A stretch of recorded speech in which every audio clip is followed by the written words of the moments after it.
બહુ લોકો કહે છે મને કે સાહેબ તમે ભગવદ્ ગીતા વિશે વાત કરો છો, પણ ભગવદ્ ગીતા તો મહાભારતનો ટાઈમ તો બહુ સારો ટાઈમ હતો.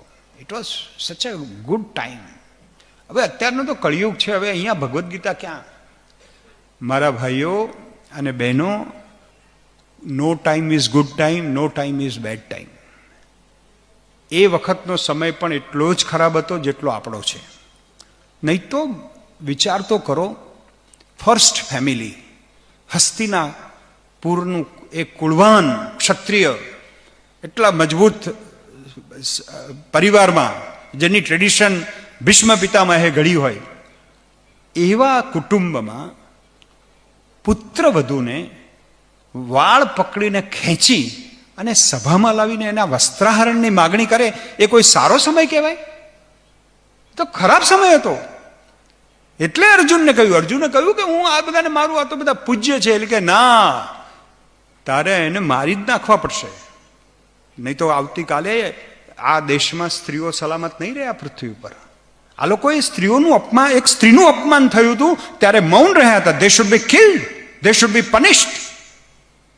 એમને છોડાય નહીં, એ ગમે તેવા મોટા હોય.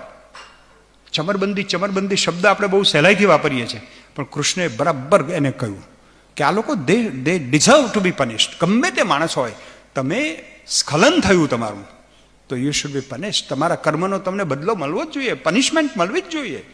અને એટલા માટે you have to do it. આવતીકાલની સ્ત્રીઓની રક્ષા માટે પણ આ યુદ્ધ લડાવવું જોઈએ.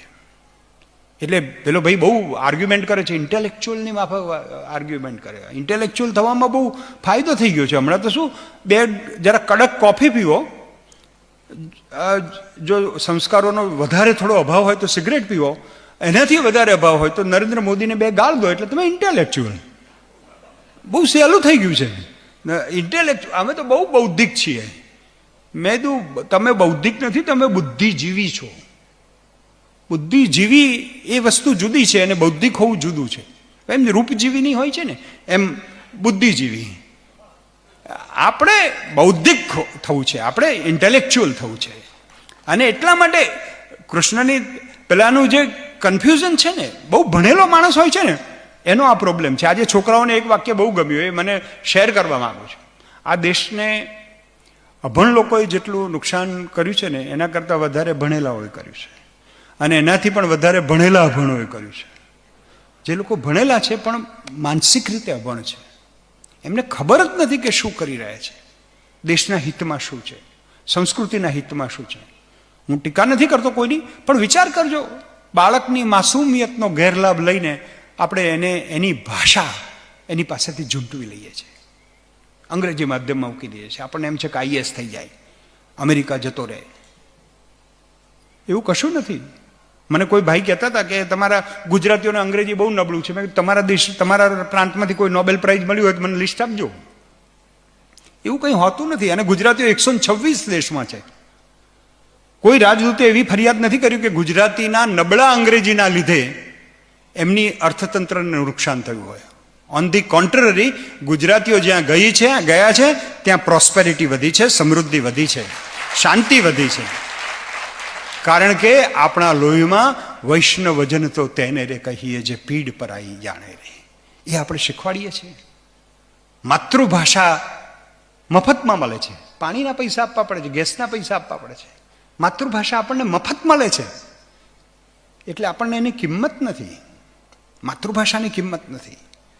એટલે આપણા છોકરાને સંસ્કૃત, તમને ખબર નહીં હોય, જેમ જેમ માતૃભાષા તરછોડ છે ને, એમ ભગવદ્ ગીતા પણ તરછોડ છે. એના ગરબામાં એના પગનો થડકો પણ બદલાઈ જશે. તમને ખબર ના પડે એવી રીતે ભાષા તમારા બાળકને તમારાથી, તમારી સંસ્કૃતિથી અલગ કરી રહ્યું છે. એટલે આ તો એક તેજીને ટકોરો મારે મારવો જોઈએ. કારણ કે હું ગુજરાતી ભાષાનો એક પુત્ર છું, મારી ફરજ છે મારી માને બચાવવાની. એટલા માટે કહું છું કે આપણી માને બચાવી લઈએ. આપણી મા ICUમાં છે, આપણે બચાવવી પડશે. આવતીકાલે ગુજરાતી નહીં હોય, તમને એ તો બિનબંધારણીય થઈ જશે. બધા પ્રાંતોની રચના જ ભાષા ઉપરથી થઈ છે. તો મિત્રો, જો અને તો વચ્ચે વહેરાઈ ગયેલો, વહેંચાઈ ગયેલો, ભાંગી પડેલો અર્જુન જો અને તો જોડાઈ જાય છે અને જોતો થઈ જાય છે.